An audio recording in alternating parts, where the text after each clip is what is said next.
All right, guys, welcome back. And today I'm going to be reviewing my favorite mask out of all of them, Halloween 6, The Curse of Michael Myers. They call it the scariest Michael Myers mask they've created so far. And I have to agree with them. Here's the review. Mr. Halloween.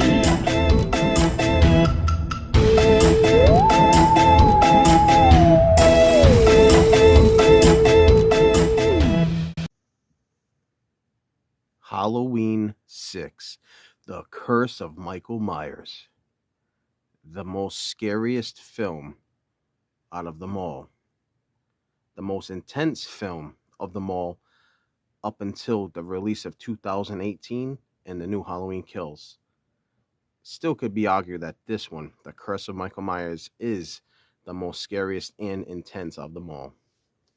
The mask by far is the most scariest and has a completely different look to all the other Michael Myers masks. It has a porcelain texture to it. It's got a gray and brownish tint to the mask instead of the basic white. The hair is absolutely perfect. It's like a crew cut or a temp. I wouldn't say crew cut. I'm sorry. I meant to say temp or just a basic haircut. Not like his typical long 6-inch hair on the back of his head. But this mask is incredible. It fits great. Tons of neck room. Very loose, but it does fit to the face. Now, I say fit to the face because when you sweat, which you do sweat in this mask because it's very thick, it gets even closer to your face for some reason. But there's a lot of neck room, which is exactly what Michael Myers had in Halloween 6. The man had a big neck. But this by far is my most favorite mask. I'll never say another thing about any Michael Myers mask being my favorite because this is my favorite. It creeps out the most people. Kids are terrified of this mask, and most people will say this is the scariest one of them all. It looks identical. The sharp, pointy nose to the chin. Spot on. Trick or Treat Studios nailed this one. My rating for this mask is an 8.5.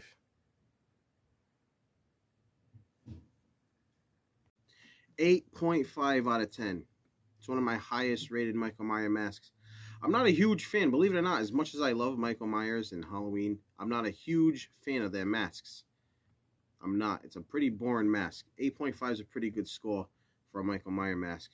I'm a huge fan of every mask they make. I'm a huge art guy. I just love details and colors, and Michael Myers masks just are kind of blah.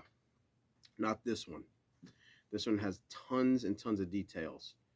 Not the most detailed mask, but most. Maybe to the Resurrection mask.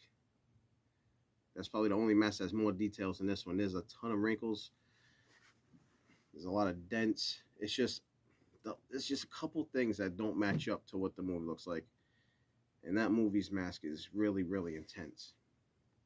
The hair's spot on, though. The neck is spot on. The lips are spot on. The eye sockets are spot on. The nose is a little off. The chin's a little off. That's pretty much it. Everything else is measured perfectly. The ears are a little lower than normal. That's what it looked like in the movie, at least. It has the 2 wrinkles around the neck, and it has the wide open. The back piece on the back of the neck is wide open. Now, this is not my first attempt to get a mask like this. Before Trick or Treat Studios started making these, it was very hard to find Michael Myers masks. They only made one by Don Post. It was probably from 1998, 1997. They just kept releasing the same one. But I tried many, many times. A lot of people make their own masks, and I bought many of them because this is my favorite movie. I was only 11 when this movie first came out.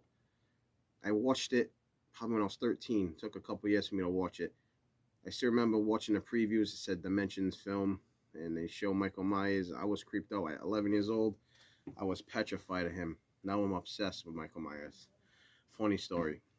But yeah, I had about 3-4 attempts. I spent as much as $400 on a Curse of Michael Myers masks, and it was really good. It's still not as close to how good this was. It was as close as I can get without actually getting the real thing at the time. It was really good, really thick. The guy did a great job, but this one kills it, and it was only $60.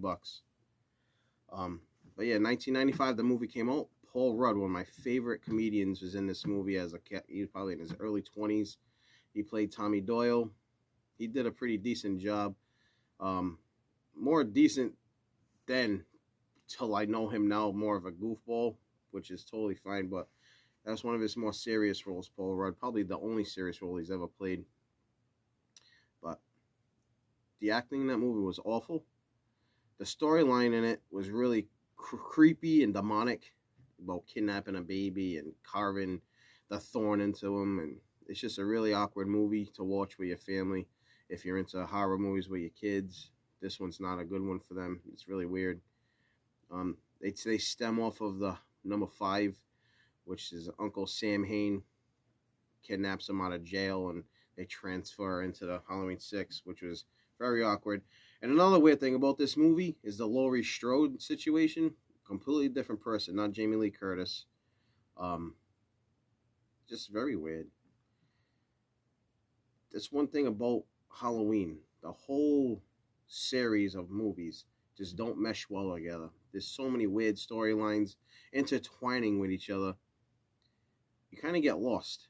And I've watched every movie about 10 to 20 times easily, and I still am confused about the storyline.